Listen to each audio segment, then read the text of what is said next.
Em suma, o que é educação profissional? Você já se fez essa pergunta? Alguém já te fez essa pergunta e você não conseguiu responder?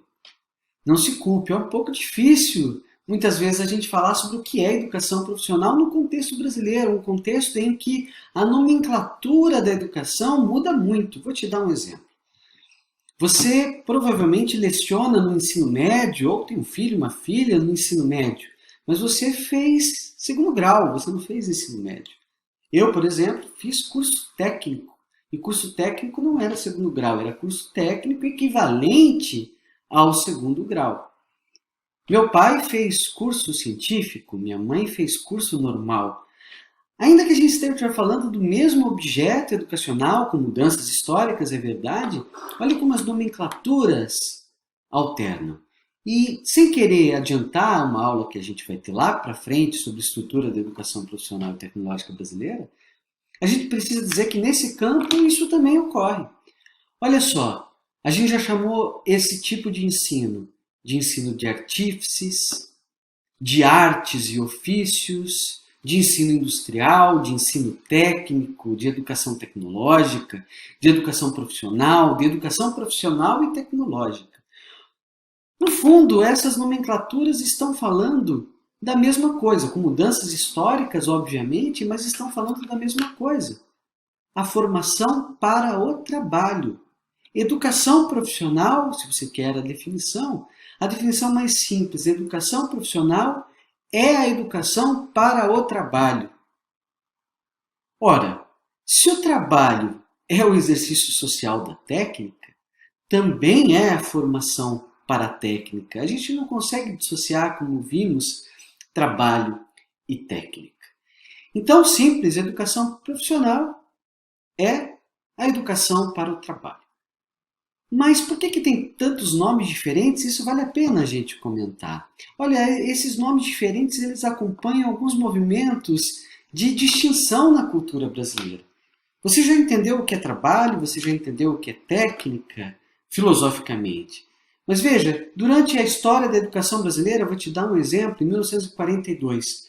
Em 1942, quando você tem uma divisão entre o que eram os liceus de artes e ofícios, eles se dividem em dois. Um vai ser as escolas industriais e os outros as escolas técnicas.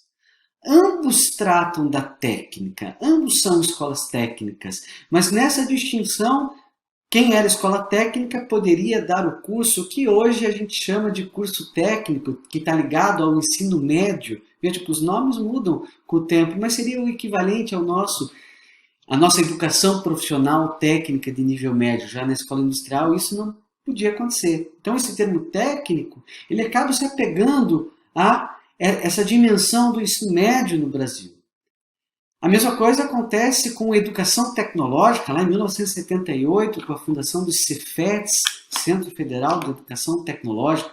Quando se falava educação tecnológica, então isso quer dizer que pode ter nível superior, pode ter curso superior de tecnologia, podia ter engenharia de operação. Então a palavra tecnologia era usada para diferenciar, para falar, olha, aqui também está a educação superior. E isso vai acontecendo durante a história. Então, muitas vezes, quando a gente fala educação profissional e tecnológica, a gente está se apegando a esses critérios que são de distinção social para dizer, olha, tem a formação de qualificação profissional, tem a formação de curso técnico, mas também tem a formação tecnológica de nível superior. A gente sabe que filosoficamente, ou como estamos tratando nesse curso, epistemologicamente, isso não faz muito sentido. Porque vemos o que é trabalho, o que é técnica e o que é tecnologia. Tecnologia é o estudo da técnica, certo? A epistemologia da técnica. Mas essa distinção ocorre no vocabulário da educação brasileira. E a gente vai tratar isso mais para frente. Mas epistemologicamente, o mais simples é educação profissional é educação para o trabalho. E alguém ainda pode dizer, Gustavo, mas isso não é muito reducionista? Você dizer que a educação profissional é educação para o trabalho? Será reducionista dependendo da tua concepção de trabalho. Muitas vezes a pessoa tem aquela concepção de trabalho equivocada, que é uma concepção de desvalorização do trabalho.